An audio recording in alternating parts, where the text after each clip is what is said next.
Magandang umaga po sa lahat ulit. At tayo po ba ay nakahanda ng magpuri sa Panginoon? Amen. Naalala ko lang po nung college tayo, di ba? Pag binigyan ka ng 3 minutes, pass your paper pagkatapos finished or unfinished, di ba? Di po ba? Pero sa atin, hindi po ang pagpapasa ng papel ang kailangan ng Diyos sa atin, kundi ang ating pagtayo at tayo ay mananalangin na. Amen? Purihin ka mang Diyos sa umagang ito. Kami po ay lumalapit minsan pa sa trono ng iyong dambana. Unang-una, Panginoon, upang pasalamatan ka namin sa buong magdamag na nakaraan at iningatan mo kami. Salamat, Panginoon, at mayroon pa kaming buhay na ibukas namin ang aming mga mata sa umagang ito at nakahanda ng magpuri sa iyo, amang Diyos. Isang pagpapala, amang Diyos, ang magising kami sa umaga na iningatan mo kami ng buong magdamag. At sa umagang ito, nararapat lamang, amang Diyos, na minsan pa kaming lumapit sa iyo, sa trono ng iyong dambana na may pagpapakumbaba upang ialay namin minsan pa ang aming pagpapasalamat. Unang-una, Panginoon, sa mga gagamitin mong tatayo dito sa harapan namang Diyos, katulad ng aming mga music ministry members, praise and worship, at ang mga technical people na nasa gilid, ganon din namang Diyos sa bawat ministry na patuloy mong gagamitin sa pananambahan na ito, amang Diyos. Salamat din po, Panginoon Diyos, sa salita mo na ibabahagi o ihinanda mo, amang Diyos, sa umagang ito para sa amin na ipagkakaloob o i-deliver, amang Diyos, ng aming mabuting pastor na si Pastor Noel, at panatiliin mo to, Panginoon, sa aming mga puso at maisabuhay namin, amang Diyos, magmula sa araw na ito na kung saan narinig namin ang salita na ito na magbuhat sa iyo. Itanim mo po to sa kaibuturan na aming mga puso't isipan at magbunga ito at tumubo ng maluwalhati at magbunga ito, Panginoon. At ito, Panginoon, kapag nagbunga katulad ng iyong mga lahat ng iyong salita, amang Diyos, nagbubunga ito, nagmamanifest ito, Panginoon. Physically, hindi man namin gustuhin, amang Diyos, dahil lang yung sa kagustuhan, ito ay magbubunga at makikita sa pamumuhay ng bawat isa sa amin. Purihin ka sa umagang ito minsan pa sa tanging pangalan ni Jesus at sa pakikiisa ng banal na Espiritu. Amen and amen. Amen. Ayan, sige. Good morning po sa lahat. Amen. Ang sabi nga po, wala daw pong makakapaghiwalay sa atin sa Panginoon. Ano mang kalamidad, ano mang problema, wala pong makakapaghiwalay sa atin. Amen? Kaya sa umaga pong ito, ano man po yung pinagdadaanan natin sa buhay, tuloy ang pagpupuri sa Diyos ng mga Diyos, sa Hari ng mga Hari. Amen? Sige, palakpak po para sa Diyos na buhay. Oh, purihin ka.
higit pa, sapat na sa lahat kong pangangailangan. Higit pa sa lahat kong inaasahan. Wala nang ang mahiling mapagkat ika'y sapat na, ika'y sapat na. Ikaw ang aking pastor, hindi man sapat na, at higit pa. Biyaya mo sa lahat, mahabang sapat na, at higit pa. Sapat na sa lahat kong pinangailangan. Higit pa sa lahat kong inaasahan. Wala nang mamahimik pa, pagkat ika'y sapat na. Minsan pa nga po, sapat na. Ikaw ang aking pastor, hindi man sapat na, at higit pa. Ang biyaya mo sa lahat, sapat na, at higit pa. Sapat na sa lahat kong pinangailangan. Higit pa sa lahat kong inaasahan. Wala nang ang mahilig pa, pagkat ika'y sapat na, ika'y sapat na. Wala nang ang mahilig pa, pagkat ika'y sapat na, ika'y sapat na. Wala nang ang mahilig pa, pagkat ika'y sapat na, ika'y sapat na, at higit pa.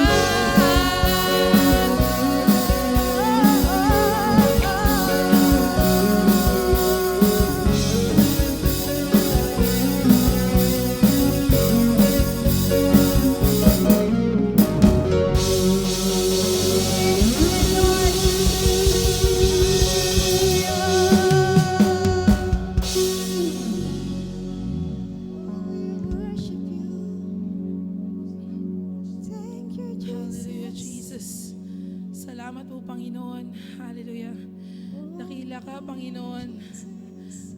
Ikaw ang aming pastol, Panginoon, sa lahat ng aming dinaranas, Panginoon, sa bansang Pilipinas. Ikaw pa rin ang aming pag-asa, Panginoon. At patuloy kaming aasa sa inyo, Panginoon. At lalapit kami sa inyo araw-araw, Panginoon. Salamat, Panginoon. Kahit sa anumang sakuna, Panginoon, andito pa rin po kami, Panginoon. Sa lahat ng pinagdadaanan namin sa mga buhay namin, Panginoon. Andito pa rin po kami, Panginoon. Lumalapit sa inyo, Panginoon. Nagpapakumbaba, Panginoon. Salamat, Panginoon, sa pag-iingat mo, sa pagmamahal mo, sa bawat anak mo, Panginoon, nandirito, Panginoon. Hallelujah. Hallelujah, Jesus. Salamat mo.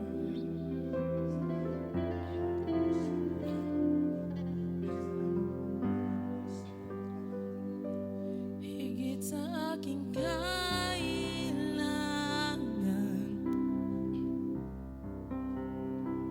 higit sa aking karanasan,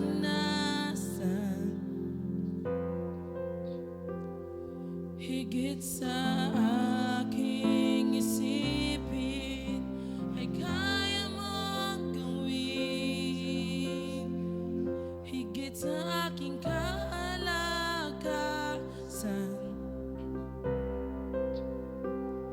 ni minsan na hindi nagkulang. Higit sa aking isipin, ay kaya mong gawin.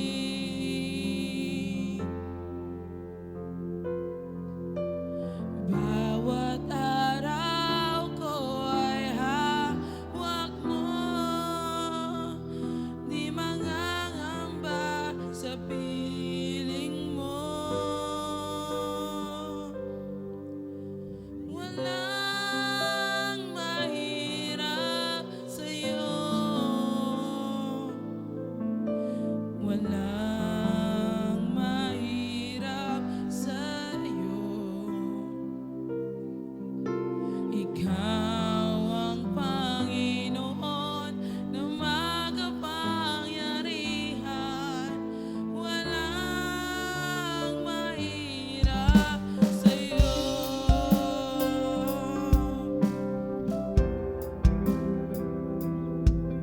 Yes, Lord, walang kahirap, Panginoon.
at Panginoon.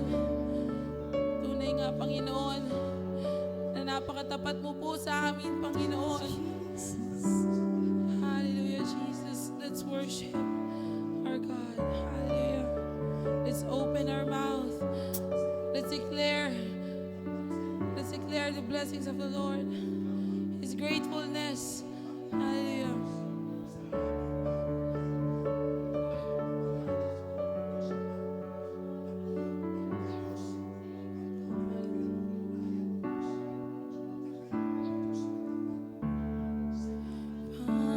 Panginoon, ang nais ko, kagandahan mo ay pagmasdan ang pag-ibig mo sa aking tugon. Kailanman di pababayaan sa iyo lamang. Matatagpuan sa iyo lamang.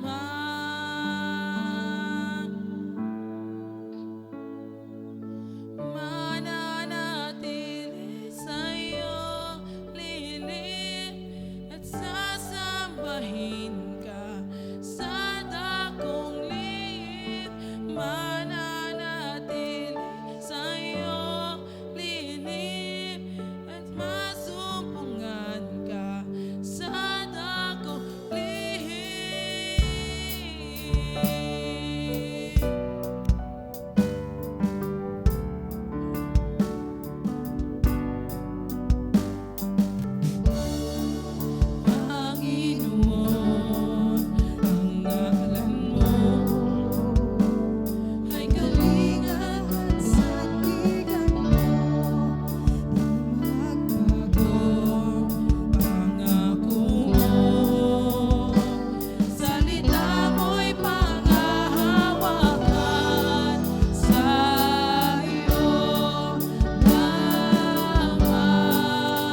awitin natin ang mananatili sa mananatili sa'yo, lilin at sasambahin ka sa dakong lihim. Mananatili sa'yo, lilin nang masumpungan ka sa dakong lihim.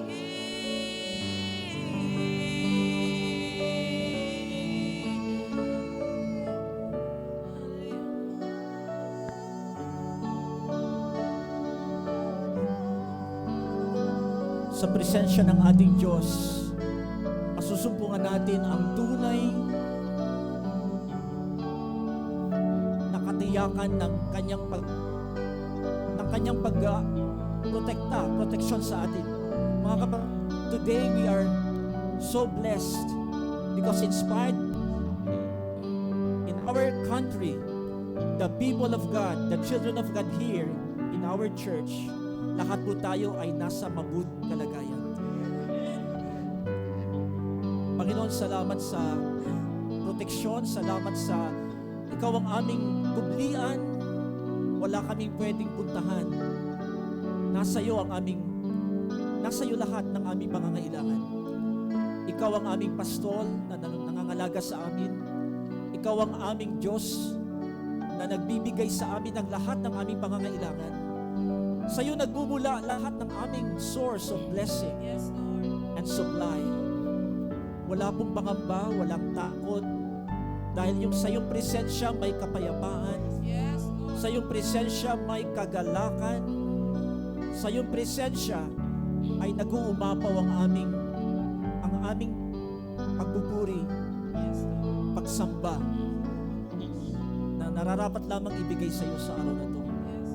O Lord, as we come to you right now, patuloy kaming nagsusumamo sa iyo, Panginoon. O God, wag niyo pong hayaan na maranasan pa ng aming mga kababayan ang mas malakas na pag-ibig sa aming bansa. Lord, by your mercy, sa iyong habag at biyaya, wag mo nang hayaan na mas lalo pang lumawak ang mga pinsala sa aming bansa. Even sa aming dito sa NCR, Lord, we come against yung threat ng big one sa aming lugar. Alam namin yung big one na yan ay hindi mo gawa, Panginoon. This thing does not come from you. So we come against the big one in NCR. We command this big one to stop, mahinto sa aming lugar. We come against this. We thank you, Lord, na lahat ng gusali, lahat ng struktura, lahat ng mga nakatayo dito sa NCR ay hindi mapipinsala sa pangalan mo, Jesus. Ang aming mga bahay, ang aming mga eskwelahan, ang aming mga pinapasukan na trabaho, hindi makapipinsala. Walang makapipinsala. Sapagkat ang NCR, ang lugar namin, NCR is under the blood of Jesus Christ. We plead the blood of Jesus over NCR in the name of Jesus. Sa pangalan ni Jesus, sa iyo namin binabalik lahat ng kapurihan. Lahat ng anak ng Diyos ay magsabi ng Amen. Amen. Amen and amen. Bago tayo umupo, batiin natin yung bawat isa. I'm so glad you are here. Thank you, Lord. Thank you, Lord Jesus.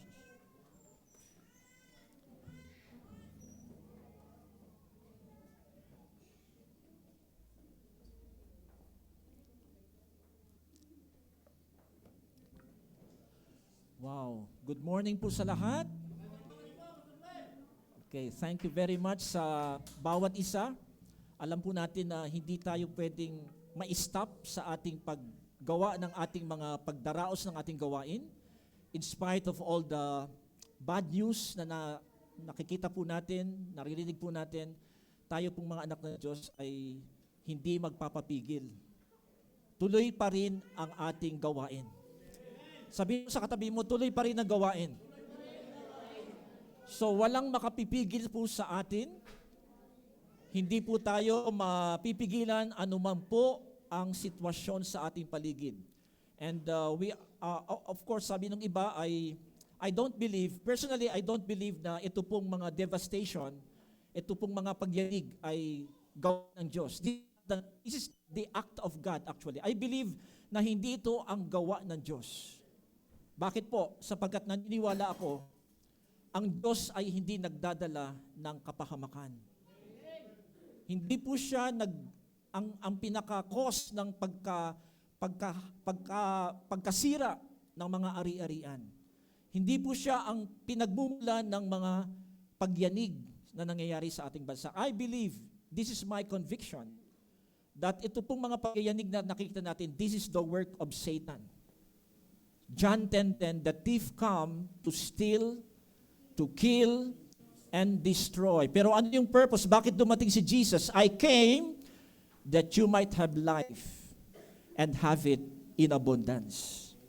So naniniwala po tayo na ito po hindi natin tinatanggap. Although nagkaroon ng nung buhay pa po yung ating PhilBox director, kung naalala nyo po si Punong Bayan, siya po yung nag-coin word na big one. Siya po yung nagsabi na pwedeng posible at pwedeng dumating yung big one sa NCR. Pero namatay na ho si Punong Bayan. Wala pa rin po yung big one sa NCR. So tayo mga Kristiyano, we will stand against the big one. Amen po? Tatayo po tayo sa ating pananampalataya. Lalabanan po natin yung big one na hindi na mangyayari sa NCR. Palapakan natin. Do you believe na hindi na mangyayari sa NCR? Bakit po? Kasi harvest time na po ang ating bansa. We are going to experience harvest. Marami tayong aanihin na kaluluwa. Kaya hindi pwedeng makapasok yung big one sa NCR at hindi rin siya pwedeng mapinsala sa NCR dahil maraming aanihin ang mga manggagawa ng Diyos. Do you believe that in FCF Bagumbong we will multiply? Itong bilang natin, hindi ito yung magiging final na count natin. Actually, it is ang preparasyon pa lang. We are in the stage of preparation for a bigger task in the future. Mas higit na mas malaki ang ibibigay sa atin ng Panginoon. So we are in the preparation phase. Nasa paghahanda po tayo at mas malaki po ang ating gagampanan. Sabihin mo sa katabi mo, I am excited of what God will do in our church. Excited ka ba? Yung iba parang hindi excited. Excited ka ba? Okay. Praise God. So, bago po ako ma-excite, gusto, ay nice visitors for this morning. We would like to acknowledge Ma'am Dolores Otea, nanay po ni Brother Emil. Pwedeng tumayo po. Okay, palapakan natin si Sister Dolores. And we also would like to acknowledge Brother Joel Suniga. Okay. Invited by Brother Jolan. So, Suniga po ito, Suniga. Parang naalala ko yung isang singer na Noy Suniga. Kapatid mo ba siya? Okay. Okay, Suniga. Okay. So, we welcome you, Brother Joel. Meron pa po. So, marami pa pala tayong visitors. Okay, birthday celebrants po. Maraming mga nag-celebrate ng kaarawan. Si Bernadette Caballero. John Angelo Ikalabis. Noraline Enriquez. Nanay Noy, Mother Noy. John Paul. Si Jose Joey Bulilia. Kathy Elia Consular. Jaden Villote. Irma Estoque. Sherry Lou Paderon. Grabe. Ang daming magpapakain mamaya. Jomar, this coming next Sunday. Si Jomar. Brother Emil, last week. Grabe yung October natin is napakarami. Ha? October Fiesta. Okay. Very good. So, magsipagtayo po tayong lahat. Let's all stand in the presence of God. I believe God has a word for us. Naniniwala po ako na may nais iparating ang Panginoon sa atin. Tayo po yumuko, manalangin. O Diyos, kami po ang mga tupa na pinili mo. Iisa lang ang aming pinakapakinggan na pastol. Ang pastol, ang dakilang pastol, ang siyang aming nangangalaga sa amin. At dahil siya ang aming dakilang pastol, hindi kami makikinig sa ibang tinig na hindi manggagaling sa aming dakilang pastol. Panginoon, kami po ay handang makinig. Ikaw ang nagsabi na lahat ng para sa iyo ay sumusunod sa iyo. Ang lahat ng mga hinirang mong mga tupa ay hindi makikinig sa sa mga boses ng estranghero. Makikinig lamang sila sa tinig ng totoong pastol, totoong nangangalaga sa kanila. O Diyos, sa araw na to, kami po'y nagbubukas ng aming tenga, nagbubukas ng aming mata, nagbubukas ng aming puso, anuman ang tinig na nais mong iparating sa amin, ang aming tugon, Panginoon, nandito kami, here we are, Lord, speak, for your servant is listening. Anuman ang nais mong sabihin, nakikinig kami, magsalita ka, speak to our hearts. We are here, we listen. Our ears are attentive. Our eyes is open. And our hearts is truly desiring that we will see and hear your voice in our congregation this morning. Once again, God, we give you back the praise, the glory. In Jesus' name we pray.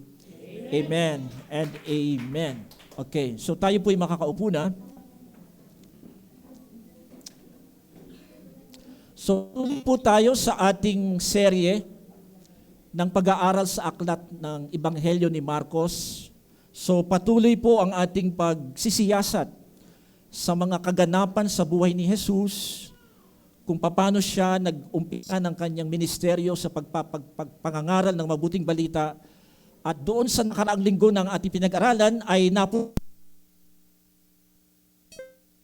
sa bahay ni Pedro at ni Andrew. Mula sa sinagoga ay pumasok sila sa tahanan ni Pedro at ni Andrew at simula doon sa tahanan na yon ay nagkaroon ng pagmiministeryo sa napakaraming tao.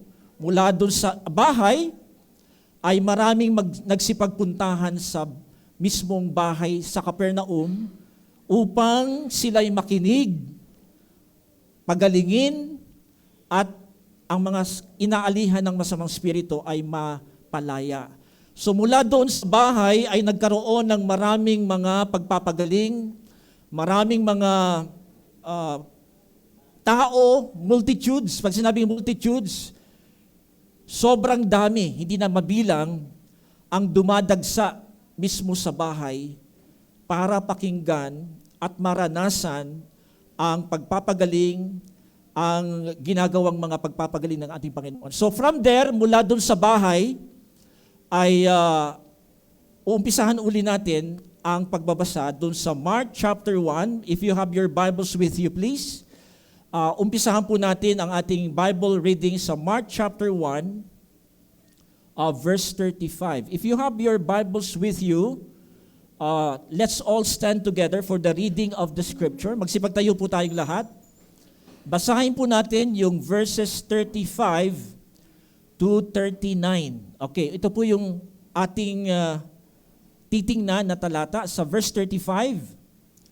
And rising very early in the morning, while it was still dark, he departed and went out to a desolate place, and there he prayed. Verse 36. And Simon and those who were with him searched for him, and they found him and said to him, everyone is looking for you. And he said to them, let us go on to the next towns, that I may preach there also, for that is why I came out. And he went throughout all Galilee, preaching in their synagogues and casting out demons. May God bless the reading of His Word. Pwede na po tayong umupo. Okay. Sa akin pong pagbabiyahe minsan, pag ako'y nakasakay sa sasakyan, meron po akong nakitang bumper sticker sa harap. Nung minsan nakatingin ako sa salamin, sa mismong harap ng salamin, habang nakasakay ako sa sasakyan, meron akong nakitang bumper sticker. Ang nakalagay doon, Christians aren't perfect, just forgiven. So medyo nag-isip ako, sabi ko, tama ba itong nababasa ko na sticker, na ang mga Kristiyano, tama, yung first part, wala tayong problema, ang mga Kristiyano ay hindi pa perpekto. Aminado po ba tayo na walang perpekto sa atin? Marami pang aayusin. Ang ating pong buhay ay parang construction ng isang building. Nasimula na, pero hindi pa tapos. Okay? Pero darating ang araw, matatapos din yung construction. Marami pang inaayos ang Panginoon sa atin. The first part is okay for me. Okay, Christians aren't perfect. Pero yung pangalawa, medyo nag-isip ako. Ang nakalagay doon, just forgiven. Mga parang, sabi ko, teka muna. Although tama, meron isa sa emphasis ng Ebanghelyo, pag pinag-aralan po natin yung gospel, hindi nawawala yung pagpapatawad ng Panginoon. Okay? Pero, pag inisip natin ng mas malalim, hindi lang pala forgiveness ang gospel. The gospel, yung mabuting balita, hindi lamang pinapatungkulan dito yung pagpapatawad ng Diyos, although kasama po yun. Higit pa doon ang mensahe ng mabuting balita. Alam niyo mga kapatid, ang forgiveness is just a portion of the message. Pero kung ating pong sisiyasatin ng mas higit pa, ang pinaka-core message ng gospel is, hindi lang tayo pinatawad, but we are forgiven to become like our Savior, our Lord Jesus Christ. Pinatawad tayo para maging katulad tayo ni Jesus. So ibig sabihin, hindi natatapos sa pagpapatawad. Kaya minsan may problema po tayo sa ganitong klaseng pananaw na ang pagiging Kristiyano ay dagdag bawas. Sabihin natin dagdag bawas. Kasi pagdating ng linggo, magbabawas ng kasalanan.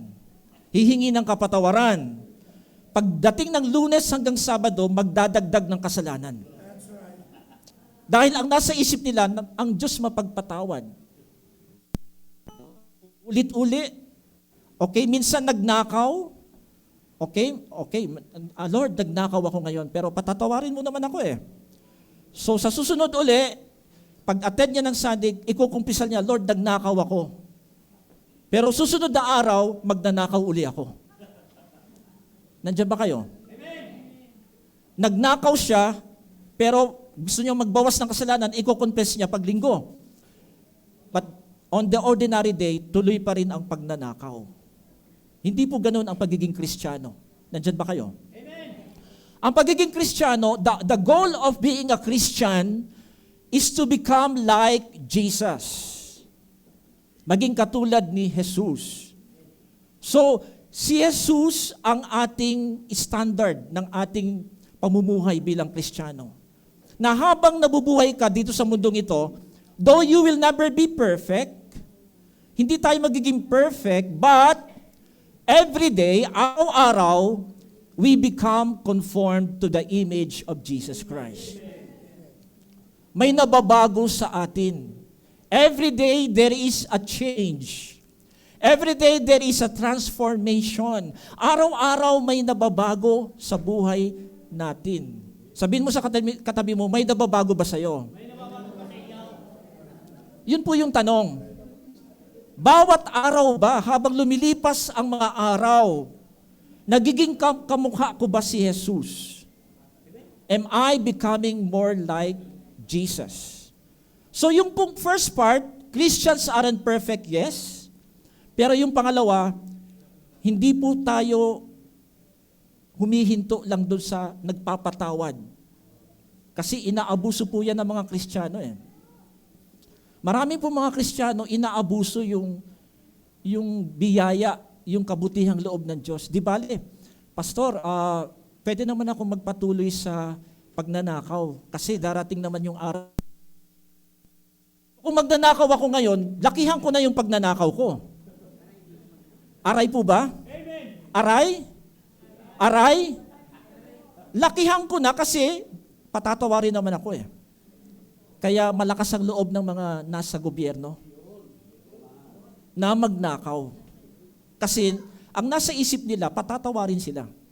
Maawain ang Pilipino. Pansinin niyo po. Yung mga na-convict na nagnakaw, pinapatawad natin. At nananalo pa sa eleksyon. At nagiging senador pa. May kaso na sila sa ombudsman. Nasampahan na ng sentensya. Hindi ka na dapat manungkulan. Ang kaso nila is diversion of funds, no? Malversation of funds. Ang sabi ng ombudsman, hindi ka na dapat tumakbo. Wala ka na dyan sa posisyon mo. Pero nakakalungkot, hindi pa rin nagre-resign. Tuloy-tuloy pa rin siya na nasa kapangyarihan. Anong problema po sa atin?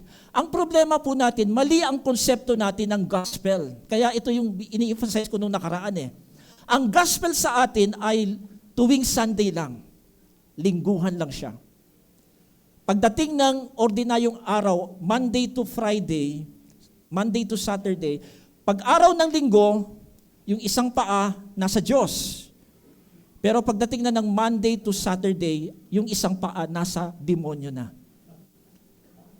Dalawa yung paa. May paa pa sa Diyos, may paa sa demonyo. Anong pong tawag doon? Kapag yung dalawang paa, magkaiba yung kanilang hakbang, ang tawag doon, sakang. Sakang. Alam niyo po yung sakang. Pag naglakad yung sakang, paano naglakad ang sakang? Hindi magkaparehas ang lakad niyan. Yung isang paa papunta sa Diyos, yung isa papunta sa demonyo. Mga kapatid, kung tayo po ay na kay Kristo, we affirm that we really are in Christ, magpakatotoo na po tayo sa ating lakad. Amen po ba? Now, dito sa ating pag-aaralan, paano natin gagayahin si Jesus? Kasi ito yung goal ng ating buhay bilang Kristiyano. How do I copy? How do I imitate Jesus Christ? Kasi kung ang pagiging Kristiyano, paggaya kay Jesus, magandang pag-aralan natin sa Bible, paano natin siya gagayahin?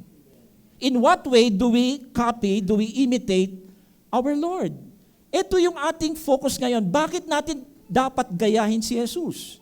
Kasi siya yung pinaka-pamantayan ng isang totoong nabubuhay na naaayon sa pagiging isang ganap na tagasunod o Kristiyano. So atin pong tingnan yung salitang solitude. Kasi ito po yung binasa natin dito. Kapansin pa po, after na nagministeryo pong Panginoon, ang dami pong pinagaling, ang dami niya pong mga taong natulungan. And then there was a point, dito sa verse 35, binasa natin, na may araw po siya, na madaling araw, sabi doon, very early in the morning. Ano pong ginawa niya? Habang hindi pa nag-uumaga, very early in the morning, siya'y bumangon. Sabi natin, bumangon. Pagkatapos niya bumangon, umalis siya sa kanyang bahay. At saan siya pumunta?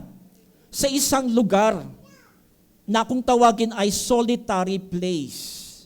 Pansinin po natin, hindi po siya nagpa-apekto dun sa mga tao kasi in demand po ang Panginoon. Very popular po siya. Di po ba nung nakaraan na pag-aaral natin, yung lahat ng ginawa niya ay talagang umaligaw sa buong Galilee. Nalaman ng mga tao na si Jesus ay nagpapagaling, si Jesus ay nagtuturo na may kapangyarihan, mga inaalihan ng masamang spirito ay kanyang pinapalayas. So naging popular po siya. Instant, kumbaga sa panahon natin, instant celebrity si Lord. Grabe, sabi, walang Facebook nung panahon na yun, pero kumalat yung balita na si Jesus ay maraming ginagawang kabutihan. So lahat ng tao nagsisiksikan para mahawakan siya, para marinig siya, para makita siya. Pero nung time na hinahanap siya ng tao. Ang sabi doon, hinahanap siya ng mga apostol dahil nawala siya bigla. Bakit siya nawala? Anong purpose po nung kanyang pagkawala? Kasi sabi dito, yung araw na yon ay umalis siya sa Capernaum, yung mismong bahay na kung nandun si na Peter tsaka si Andrew, umalis siya.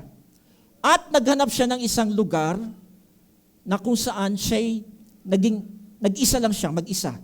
So ang word na solitude, ang ibig sabihin ng solitude, mapag-isa. Sabi natin mapag-isa. Mapag-isa. So ibig sabihin hindi niya kasama yung mga apostles, hindi niya kasama yung mga crowd. Nandito siya sa isang lugar na siya lang. At sino yung kausap niya? Ang kanyang ama. So ito pong word na solitude, importante po ito na maintindihan natin. Bakit? Isa sa mga spiritual discipline para kung gusto natin na maging quality ang pagiging Kristiyano natin, gusto natin na maging by kalidad yung ating pagiging Kristiyano, dapat isa sa mga dapat matutunan natin, paano tayo magkakaroon ng solitude. Sabi natin, solitude.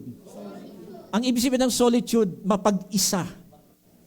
Although we agree na maganda ang fellowship, nagsasama-sama po tayo, we are so happy, masaya tayo tuwing meron tayong Bible study, cell group, fellowship, prayer meeting, kasama mo yung mga kapatiran, that's good.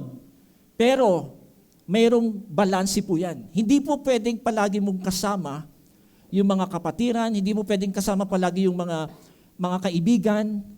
There is a place, may lugar po sa buhay natin na dapat meron din tayong nag-iisa po tayo. Ang tawag po doon solitude.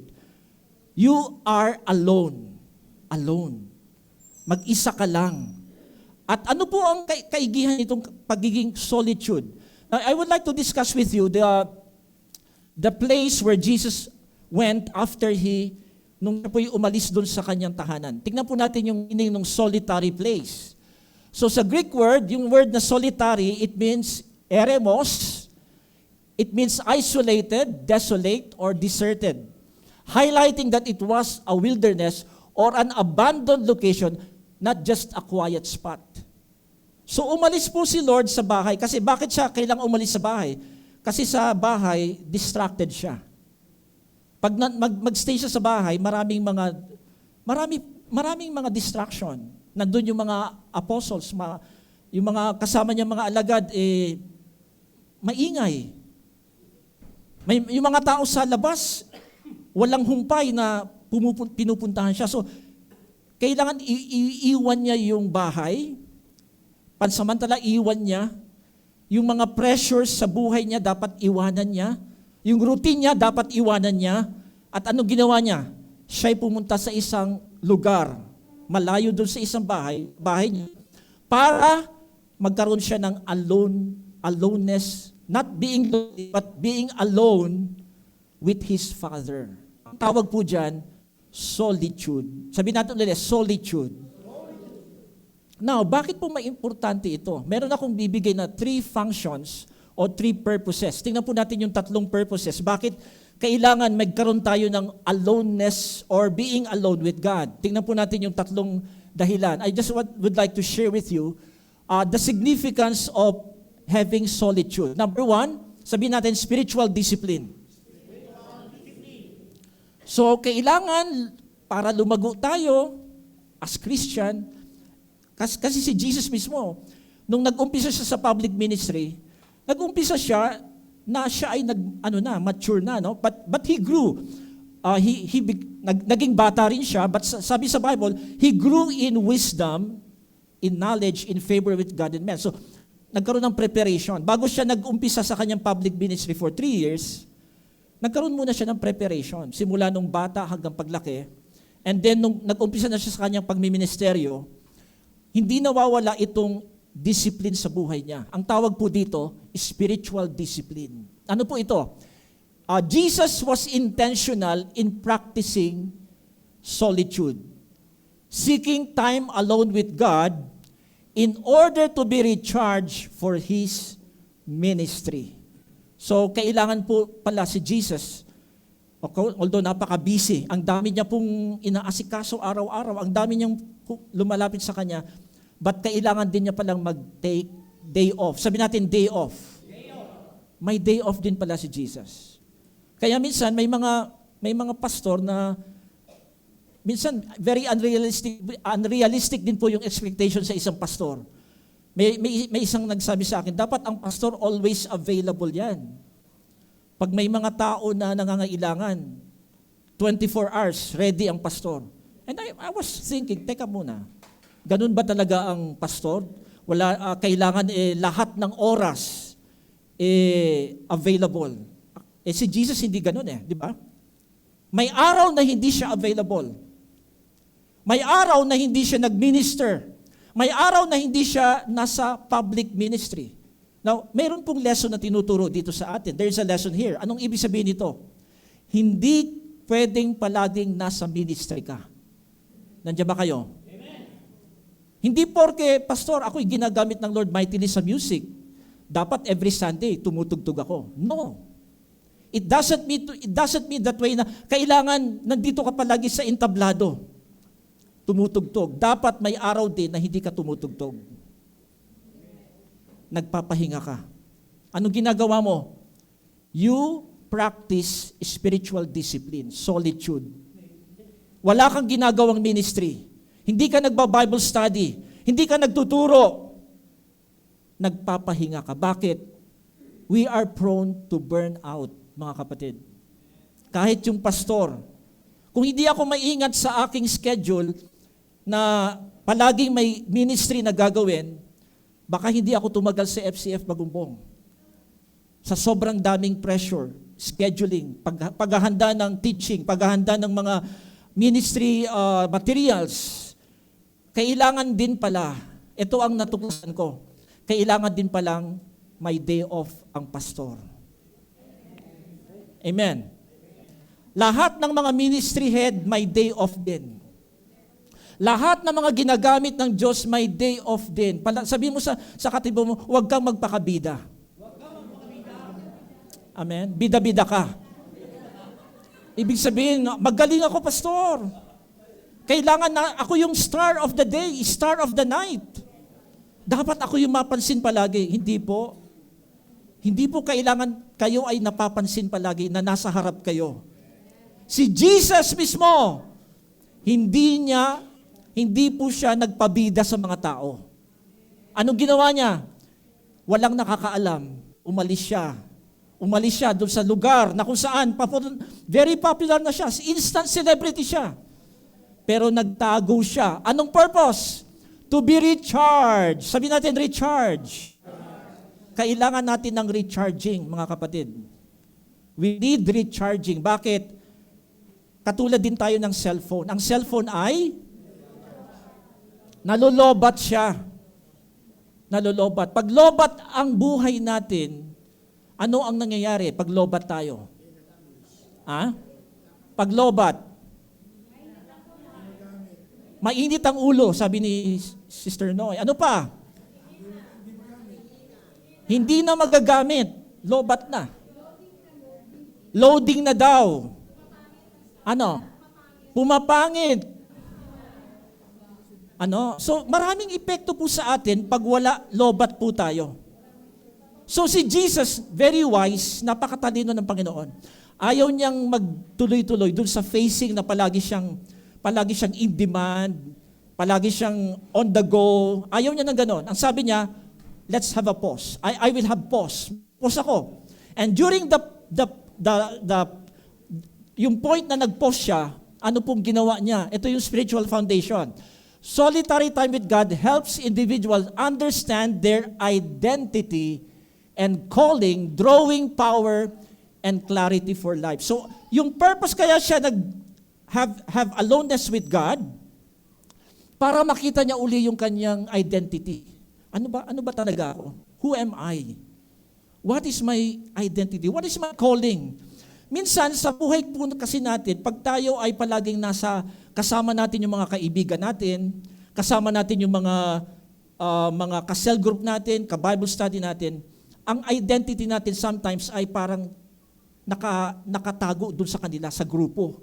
Kumbaga, ito yung image na pinapakita natin sa kanila.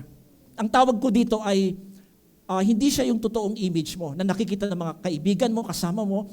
Kasi you are just projecting something na malakas ka, kaya kailangan palagi akong nakikita ng mga kasama ko, malakas ako. Pero deep inside, hindi ganun ang image mo.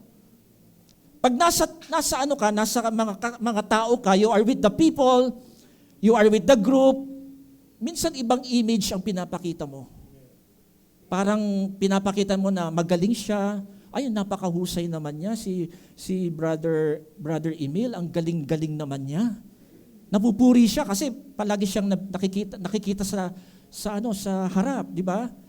Pero yun po yung isang image lang niya. Pero pag tayo po ay naging alone with God, wala tayong kaharap kundi siya, doon natin na-assess yung totoong ikaw. Amen. Your real identity, your real image. Doon mo na-assess kung ano ka sa harap ng Diyos. Hindi katulad nung kaharap mo yung mga tao, puros magaganda lang ang naririnig mo sa kanila. But once you are alone with God, anong mangyayari? You are able to assess, ano ba talaga ako sa harapan ng Panginoon? Who am I before God? So that nagkakaroon ka ng understanding your identity and calling. Nagkakaroon ng clarity yung mission mo. Nagkakaroon ka ng parang naiintindihan mo na kung ano ba talaga yung panawagan sa iyo ng Diyos. Example, yung pong nangyari sa prodigal son, di ba? Yung prodigal son, yung panganay na anak, humingi ka agad siya ng mana, buhay pa yung tatay niya. Ang sabi niya dun sa tatay niya, ibigay mo na sa akin yung mana mo. Napaka-foolish po na demand, no? Kasi buhay pa yung tatay, humingi na siya ng mana. Okay? And then, binigay sa kanya yung mana. Pero nakatulong ba yung pagkuha niya ng maagang mana? Bakit? Anong nangyari sa kanya? Nilustay niya. Lahat ng pera, lahat ng... Ang laki ng nakuha niyang mana. Kasi firstborn yun eh. Ang firstborn, entitled sa double portion. Doble ang mana. Kapag ikaw ay panganay, during that time, doble ang iyong mana. Firstborn panganay. Sino mga panganay dito? Mga panganay. Ang daming panganay. Firstborn. Pag firstborn, tamang-tama yung pangalan ng church natin, ano? Pag firstborn, bonggang-bongga ang mana. Amen? Grabe, buhos talaga.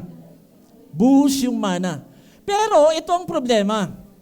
Dahil too early, nakakuha siya ng malaking pera, nilustay niya to the point na nagutom siya, naubos lahat. At nakita na lang niya yung pagkain ng mga baboy. Wala na siyang ibang nakita kundi gutom na siya. Nakita niya yung pagkain ng baboy at naalala niya. Ang sabi doon sa Luke chapter 15, he came to himself. Nakilala niya yung totoong sarili niya. Actually, noong time na naglulustay siya ng pera, hindi niya kilala yung sarili niya. Enjoy siya. Pero nung dumating na nagutom na siya, walang-wala na siya. Ang sabi doon, he came to himself. Nakilala niya yung sarili niya. Kailan niya nakilala yung sarili niya? Nung wala na siyang kaibigan. Nandyan ba kayo? Amen. Hindi niya nakasama yung mga barkada. Hindi niya nakasama yung mga tao sa paligid niya. Wala na yung mga kayamanan. Mag-isa na lang siya. Doon niya nakilala yung sarili niya. At sabi doon, he came to himself. At yun ang naging turning point ng buhay niya. I will go back to my Father. Amen? Palapakan natin na, I will go back to my Father. Babalik ako sa aking Ama. Kasi doon, hindi ako nagugutom. Doon, inaalagaan ako. Doon, naramdaman ko yung pag-ibig sa akin. Mga kapatid, that is the benefit of solitude. Pag nag-iisa ka, at kasama mo si Lord lang, makikita mo kung ano yung tunay na pagkatao mo. Amen? Amen po ba? Nakikita mo yung tunay na pagkatao mo. Kaya marami po sa atin dito, nagtatago sa likod ng TikTok. Nandiyan ba kayo? Masaya ang projection nila sa TikTok, but deep inside, napakalungkot nila. Kasi nagtatago lang sila doon sa mga ganung bagay. But if you are going to evaluate yourself, makikita mo na, ay, hindi pala ako ganon. Ang pinapakita ko palang image sa iba is my fake image. Peke lang yun. Pero kung gusto mo makilala yung sarili mo, umupo ka sa isang lugar at itanong mo sa Panginoon, Lord, kumusta? Kumusta ako sa iyo? Ano ba ako sa iyo, Panginoon? How do you assess me? How do you see me? So doon po mag-uumpisa yung tinatawag na solitude. Magkakaroon ka ng idea kung ano talaga yung pagkatao mo. Kaya sana itong nangyayaring mga sunod-sunod na earthquake sa ating bansa, ito yung maging period of solitude ng mga Pilipino. Magkaroon tayo ng soul searching, no? Na isa-isa tayo na nagpapasiyasat, Panginoon, ano ba ang problema sa akin? Ano ba ang problema sa puso ko, Lord? Sana ganun ang mga isipin ng mga politiko ngayon. Nandun sila sa isang lugar na nag-iisa sila. At yung konsensya nila ay talagang matindi. Binabayo sila ng konsensya. Oo, ikaw dahil nagnakaw ka, ganyan ang nangyari sa Pilipinas. Nandiyan ba kayo? Amen? Amen? Sana ganun ang iniisip ng mga politician ngayon. May soul searching. Kaya I believe, itong nangyayari sa bansa natin, this is an internal cleansing. Internal cleansing po ito. Nililinis ng Panginoon ang mga nasa gobyerno. There is a continuous cleansing na nangyayari. Kasi ngayon, there is a call. May panawagan po ang isang senador.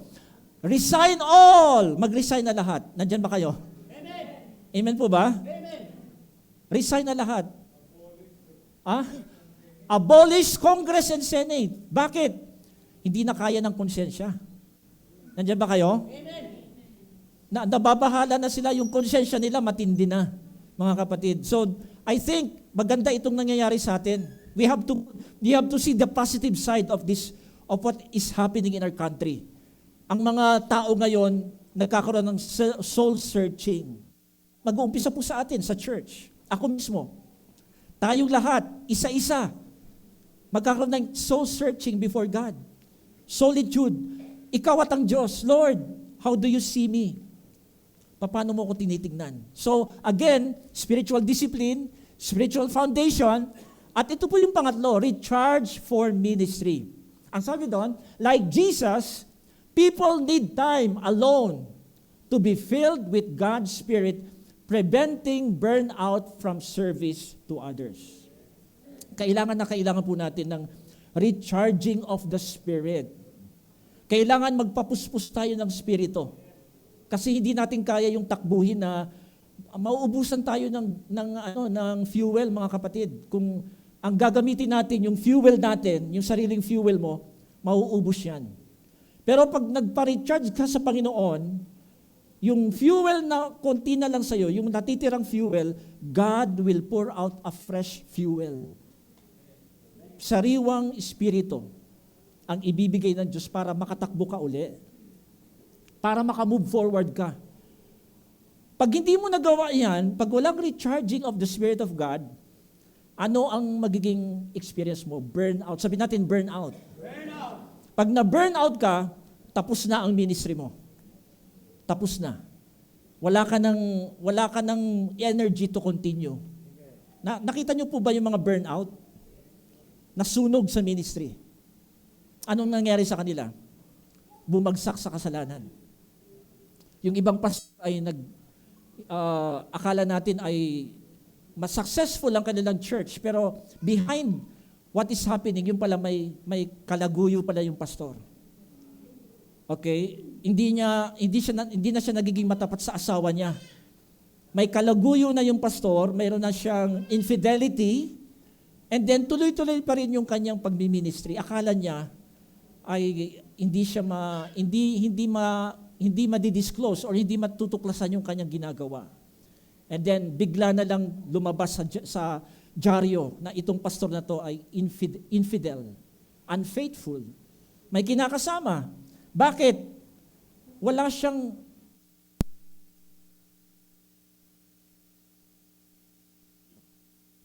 may iba ng fuel ang pumapasok sa heart niya. Ibang apoy na pala ang pumapasok. Hindi na apoy ng Diyos. Apoy ng laman. Kaya kung wala tayong solitude, walang recharge for ministry, pwedeng mangyari sa atin yon. Na may ibang apoy ang papasok at susunugin na yung ating buhay. Hindi na tayo makakapag-ministry. So si Jesus po, importante sa kanya yung tatlong bagay na to. Unahin, ano po yung unas? What is the first significance of solitude? Spiritual. Pangalawa. And pangatlo. So yun po yung tatlong purposes bakit tayo may solitude. Now, ito po yung mga practice. Punta po tayo sa practice. Okay, practice. How solitude is practice. So number 1. Basahin po natin yung number 1. Number 1? Okay, ano pong ibig sabihin nito? It involves deliberately separating oneself from interactions with other people to engage with God. So kailangan din pala,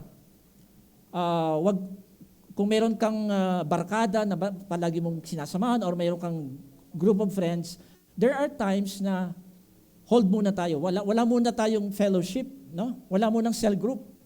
Bakit? Wala muna tayong cell group. Anong gagawin ko? Kailangan ko munang mag-fasting. Fasting from what? Interaction. Gusto ko, wala muna akong kausap. Magsiset ako ng isang araw na wala muna akong kausap. Wala akong kausap na tao. Wala akong kakwentuhan. I will set a day na ako lang mag-isa. At dun sa araw na yon, I will set that time, that day, to be with God. Amen. Ang tawag dyan, fasting from interaction. Number 2, basahin natin yung pangalawa. Okay, anong ibig sabihin nito? Practices include turning off phones. Ang daming guilty dito. Guilty rin ako dito. Turning off phones, putting away podcast, and eliminating other digital inputs to focus on God. Kailangan may araw na wala kang hawak na cellphone. Kaya nyo ba yon? Kaya nyo bang i-sacrifice? One day, walang hawak na cellphone. Walang hawak na computer. Walang hawak na computer games. Any digital input, wala. Yan ang isang bagay na hinahanap ng Panginoon ngayon sa atin. Kaya ba natin i-sacrifice yung comfort natin sa paggamit ng digital age tayo, tama. Pero kaya mo bang hindi tumingin sa Facebook isang araw? Isang araw hindi ka titingin sa Instagram. Hindi ka titingin sa YouTube. That's part of our practice. Kung gusto nating maging katulad ni Jesus. Amen. Sabihin mo sa katabi mo, do you want to become like Jesus? Iwanan mo muna yung cellphone. Iwanan muna yung cellphone. Amen? Kasama po yan. Kasama po yan. So medyo tinamaan tayo. Tinamaan ba tayo doon? Sino nagsasabing tinamaan ako, pastor? Pakitaas ang kamay. Oh, lahat. Lahat tayo. Okay? Dapat meron tayong fasting from gadget. Fasting from gadget. Pangatlo, tingnan po natin to. Okay. Okay. Okay, next. Another practice, okay, we have to find a solitary place. This can be a quiet location in nature, at home, or anyone free from distractions. Kailangan din pala natin na lumabas ng bahay at pumunta sa isang lugar na we can alone, tayo lang, we can meditate. Makakapagbulay-bulay tayo. Maybe pupunta sa isang lugar malapit sa, pwedeng sa Cavite, no? Punta sa Cavite, dun sa may, dun parang may mga view doon na parang overlooking. Sa Tagaytay, overlooking. Pastor, pupunta muna ako sa Tagaytay. Sa isang overlooking place, doon ako mag-stay muna. Gusto ko munang i-practice yung solitude, alone with God. Amen? Alone with God. Kailangan natin yon. Kailangan po natin yung mga ganong pagkakataon na tayo lang and God. No? Again, ano po yung nakapaloob dito sa practice natin ng solitude? Not just me time. Okay, anong ibig sabihin nito? Solitude is distinct from self-therapy or simply relaxing. Its purpose is to cultivate a deeper connection with God. Hindi lang po ito yung magre-relax ka. Hindi ito yung pleasure trip lang na parang pupunta ka sa isang lugar para food trip lang siya or pleasure trip lang siya. No. This is a time where you devote yourself one-on-one with God. At anong pinaka-purpose nun? To seek a deeper connection with God. Malalim. Hindi ito yung tuwing Sunday lang. Hindi. Deeper connection. Deeper connection. Next. Next po. So ito po yung ating mga itatanong sa sarili natin. Ito yung ito na po yung time of application. So ang gagawin po natin, after the service, pupunta tayo sa ating mga ka-cell member. Habang may lunch tayo, may pagkain, group yourselves together. Ito yung mga itatanong natin sa sarili natin. Ito yung mga soul-searching questions. Itatanong mo sa sarili mo, hindi sa katabi mo, sa iyo mismo. Number 1, do I maintain, basahin natin ang sabay-sabay. Number 1, do I maintain a daily devotion with God and set a time where I connect with God through prayer and meditation of the Word? Ikaw, tatanungin mo yung sarili mo, do I have a daily devotion? Daily. Pangalawa, basahin ulit natin ito. Now, 1, 2, 3. Am I too busy and distracted that my time alone with God is not my priority?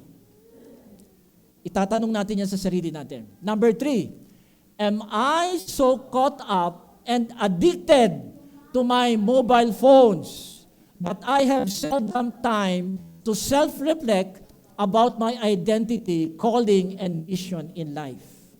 Napakalalim po ng mga tanong na yan. Number 4, last question. Do I need an accountability partner to help me regain my spiritual foundation for me to grow in my walk with Jesus? Picturean po natin yung mga questions, okay? I-discuss natin yan sa ating cell group at maganda ang magiging resulta ng ating discussion mamaya. Amen? Tayo pong lahat tayo mo ko. Thank you, Lord. Bless you. Magsipagtayo po tayong lahat. Thank you, Lord Jesus. We bless you. Mga kapatid, magandang gamitin natin yung prayer ni Haring David. Yung sa soul searching, mayroon po siyang prayer sa Psalms 139. Ang sabi niya, search me, O God. Siyasatin mo ko, Panginoon. See if there's any wicked thing in me. Into your way everlasting. Siyasatin mo ako, O Diyos, kung mayroon akong mga bagay na nakatago sa puso ko. At akayin mo ako sa daang matuwid. Huwag mong hayaan na ako'y mapunta sa daang papunta sa kapahamakan. Ituro mo sa akin ang daang matuwid at ako'y lumakad sa daang matuwid, hindi doon sa likong pamumuhay. Ito po yung ating panalangin ngayong araw na to. Magpasiyasat po tayo sa Panginoon. This is a time for soul searching. Bakit nangyayari itong mga sakuna, kalamidad, earthquakes? Kasi gustong ipaalala sa atin ng Panginoon, balik tayo dun sa ating foundation. Ang foundation ay ano ang nasa puso mo ngayon? What is in your heart? Ano ang tingin sa'yo ng Diyos ngayon? Nagkukunwari lamang? Totoo ka sa harap ng Diyos? Ikaw ay lumalakad ng matuwid? O ikaw ay may likong lakad sa buhay mo? Ikaw ang nakakaalam. At sa pagsisiyasat mo niyan, i-reveal sa iyo ng Holy Spirit kung anong dapat mong gawin para ikaw ay manumbalik sa tamang pundasyon. Mula sa tamang pundasyon, ka mag-uumpisa uli. Yes, Pastor, natalisod po ako. Ako po'y natalisod, dumapa. Pero kapatid, huwag kang manatili sa pagkakadapa. Bumangon ka. At mula sa pagbangon na yan, umpisahan mo uli na magtayo ng pundasyon, spiritual foundation. Palakasin mo yan. Palakasin mo. Huwag kang panghinaan ng loob. Kung ikaw man ay parang, Lord, ang prayer ko maging katulad ni Jesus, pero parang hirap na hirap ako, Pastor. It's a struggle on my part to become like Jesus. The Holy Spirit will help you. Nandito ang Holy Spirit, tutulungan ka para mag-umpisa ka sa paglakad mo sa isang matuwid na buhay, matuwid na pamumuhay, kamukha ni Jesus. Thank you, Lord. Habang nakapikit po tayo, nakayuko, awitin po natin yung lilim ng Diyos. Ilingin po natin yung lilim ng Diyos, yung pakpak ng Panginoon ang siyang mag-akay sa atin para tayo ay dumaan sa daang matuwid. Hindi tayo maligaw. Matuwid ang ating dadaanan. Thank you, Lord. We bless you.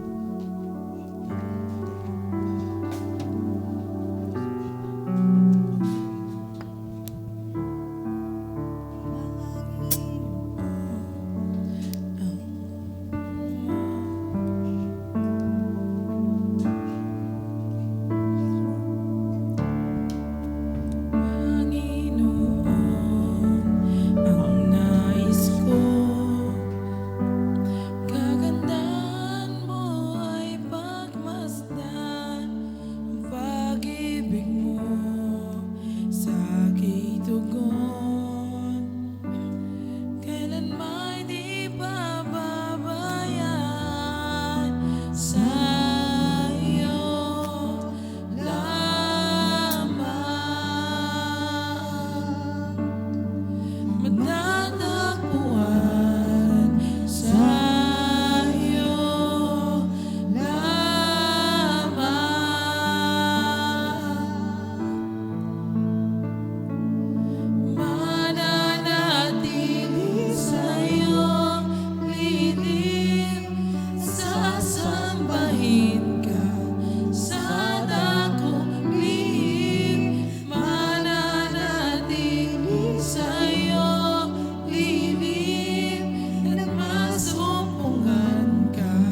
ikaw ang nakakaalam ng mga puso namin.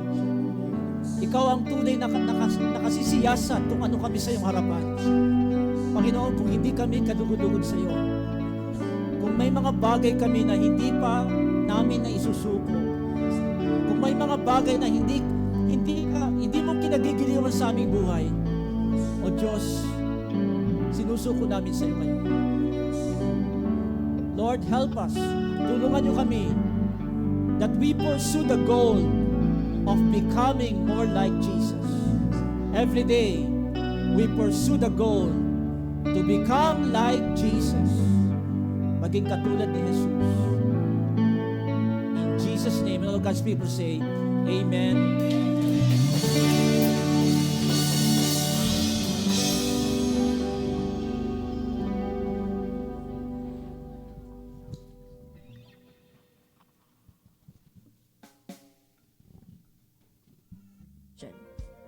God loves a cheerful giver.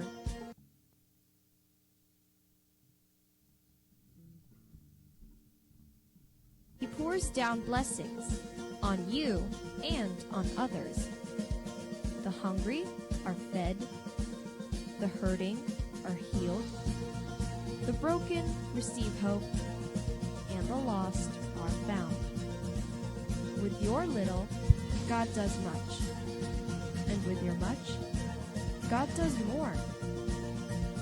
Test me in this, says the Lord Almighty, and see if I will not throw open the floodgates of heaven and pour out so much blessing that there will not be enough room to store it. Malachi 3 verse 10b. Amen.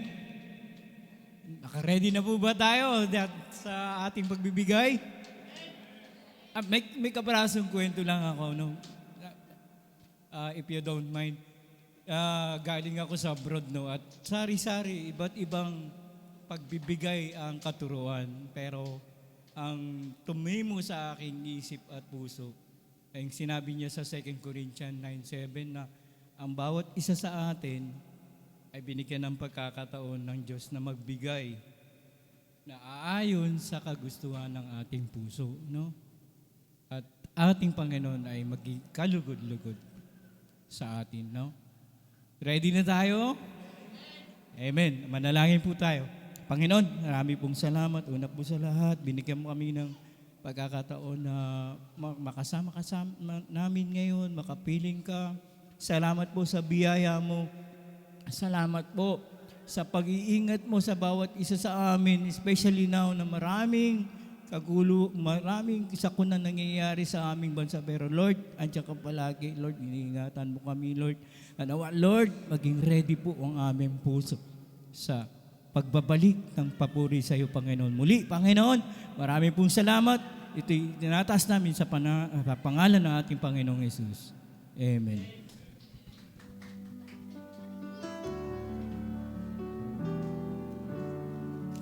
Just sing it out tonight, one voice. Jesus at the center of it all. Jesus at the center of it all. From beginning to the end, it will always be. It's always been you, Jesus. Jesus, nothing else matters. Nothing in this world will do. Oh, 'cause Jesus, you're the center. Good morning. Ito, kailangan magpahinga ito eh. Sa ating additional announcement, for those naka-attend na, mula ngayon, backward tayo. Kung naka-attend na tayo ng July, June, kung nandito tayo yung mga months na yan, at tayo ay hindi pa naka-attend ng mga paklase, we have our new believers class, 3 sessions lang, for a short, hindi naman ito abot ng 5 oras, Pastor, no? Hindi naman. So, meron namang attend tayo, mag-retain tayo ng few minutes lang, less than an hour, para mas maintindihan natin ng more bakit tayo ay pabalik-balik dito sa FCF Bagumbong. No? Bakit tayo kailangang mag-church every Sunday? Bakit may naririnig tayo sa kanilang ministry, ano ba yan? So para sa more nating kaalaman, mananatili tayo yung mga hindi pa nakaten, ang tawag dito ay FCF New Believers Class. So, sinong gustong magiging estudyante muli? Gusto natin, kahit despite sa age natin, gusto pa rin natin maging estudyante. At pag nag-aaral ka, kailangan din may graduation. At yun ang napaka-exciting na lahat. And, yun lang, so mag-retain yun tayo. Nandito naman kami to assist everyone. So after this, we will be calling our marshal and our building ministries para magbigay sa atin ng kaalaman, magbigay sa atin ng patalastas pertaining sa ating in case of emergency, no? Kasi nandito tayo sa taas. Okay, I am calling first Brother Emil and Brother Chris para sa short briefing natin in case of emergency. Okay. Wag niyo akong Kanina nagsimula na kaming mag-briefing. So parang toolbox meeting lang to dun sa safety protocol natin dito sa church. So ulitin ko lang, ang procedure natin is drop, cover, and hold. So ano yun? So una, pagka nakaramdam tayo ng shaking is better to drop dun sa ground. So hindi tayo basta-basta matumba. And then, after nun, we seek for the cover. So either ilalim ng bangko, ilalim ng upuan, o lamesa, o yung mismong upuan natin na gamitin natin to cover yung head natin. So hindi tayo magkaroon ng injury sa head kasi yan ang pinaka dapat na pinoproteksyonan natin. And then, iwasan natin na mataranta kasi once na nataranta tayo is yun yung magpapahamak sa atin dun sa pagkaroon ng desisyon natin in case of emergency. So, hindi lang ito applicable sa church, applicable din ito dun sa workplace nyo, sa bahay nyo. And then, make sure also yung exit natin. Ito yung dalawang exit natin. So, yung mga nandito, dito yung exit. At yung exit naman dito. So, sa company nyo or dito sa church, Marshall will be the one telling you dun sa evacuation. Orderly evacuation. Ganon din sa trabaho nyo, may security guard siguro kayo para ma-implement nyo rin yung orderly evacuation. Ang evacuation natin, area is dito, sa may open area doon. Hindi dito, kung hindi doon sa may open area. Ayun, maraming salamat po si Brother Chris. Karagdagan lang ulitin namin. Ang dahilan kung bakit ayaw nating magkaroon ng stamp ng sabay-sabay na paglabas, napansin po ba nyo yung pinto natin, isang sliding saka isang swing in. Ang swing in kasi kapag nagtakbuhan to, hindi na mabubuksan yan. Siya yung nagiging dahilan kaya kahit na may sunog, kapag swing in na ganito, hindi talaga nakakalabas na yung mga tao. Kaya ulitin ko lang sinabi ni Brother Emil, huwag kayong matataranta. Kalmado lang tayo, i-guide namin kayo. Hindi namin kayo pababayaan. And si Lord naman talagang i-guide din tayong lahat. And pag sinabi namin na pwede nang lumabas, pwede namang by 5 or na grupo or basta wag lang sabay-sabay. At ang pinakamatibay dito na portion ng building, yung hagdanan. Kahit sa ang building, hagdanan and elevator, yung palibot ng elevator, yan ang pinakamatitibay na portion ng building. Kaya kung nasa matataas na building kayo, doon lang kayo pumunta kung sakali. Then kapag pinalabas kayo, saka pa lang tayo lalabas. And dito, Kami naman ay trained din, even ako trained din ako sa mga ganon. Kaya huwag kayong mag-alala. Dinala kami dito ni Lord para sa ating lahat.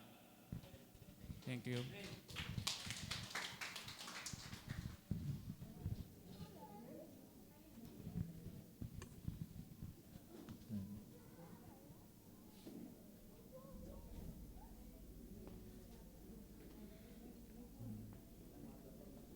Thank you, Lord Jesus. We bless you.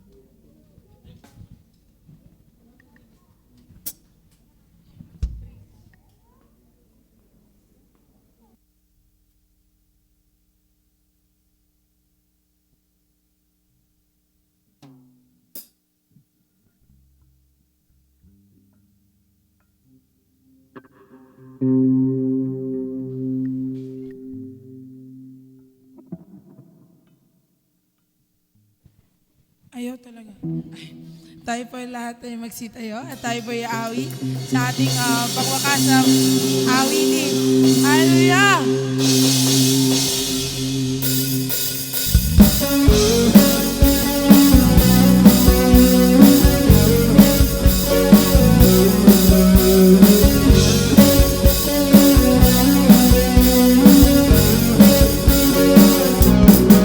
Di mo na sa kawalan, pagpapala mo'y laging lahat. Di mo na takot sa panganib, pagkat napilihan ka malaki. Di matitinag subok, ang pagsama mo'y hindi katubos. Di magpipigil sa pag-awi, pagkat ikaw ay mabuti. Pagkat ikaw ay mabuti. Ikaw ang aming pastor, hindi magkukulang. Sapat na at higit pa, biyaya mo'y sagana at umaabang. Sapat na at higit pa, sapat na sa lahat mong pangangailangan. Higit pa sa lahat mong inaasahan. Wala nang ang mahirap pa, pagkat ika'y sapat na, ika'y sapat na. Ikaw ang aking pastor, hindi magkukulang. Sapat na at higit pa, biyaya mo'y sagana at umaabang. Sapat na at higit pa, sapat na sa lahat mong pangangailangan. Higit pa sa lahat mong inaasahan. Wala nang ang mahirap pa, pagkat ika'y sapat na, ika'y sapat na. Wala nang ang mahirap pa, pagkat ika'y sapat na, ika'y sapat na. Wala nang ang mahirap pa, pagkat ika'y sapat na, ika'y sapat na. At higit pa.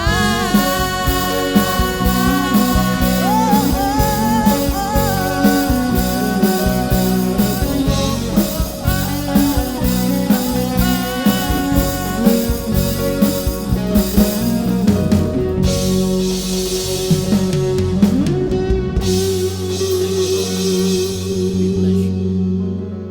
Thank you, Lord. We bless. Sige, itas po natin yung mga kamay natin.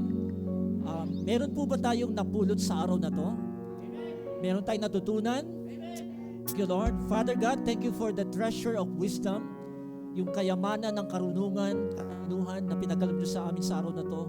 Turuan nyo kami ng mga taga-FCF Bagumbong na wag lang namin tingnan yung malambot na mensahe ng kapatawaran, kundi kami ay mas lalo pang mag-aspire, mas lalo pa kaming magkaroon ng determinasyon na maging katulad mo, Jesus. Na kami ay sa lahat ng aming bilang isang anak, bilang isang ina, bilang isang office worker, bilang isang nagtatrabaho sa opisina, lahat kami na naandun sa lugar na kung saan nakikisalamuha sa mga tao sa aming opisina, ang buhay namin ay nakikitaan na kamukha namin si Jesus. We are like Jesus in our homes, in our office, in our schools, that Lord, yung character namin nakikitaan ng kakaiba. We have a different characteristics na hindi katulad ng mga taga-mundo. Nakikitaan po kami ng pagkakaiba. That as they watch our lives, kitang-kita nila ang FCF Bagumbong ay kamukha ni Jesus. They are like Jesus. They talk like Jesus. They act like Jesus. Lord, may this be our prayer. We give you back the praise in Jesus' name. Amen and amen. God bless you po. At manatili po tayo sa ating silya. Mayroon pong food na ibibigay. At mag-gather po tayo.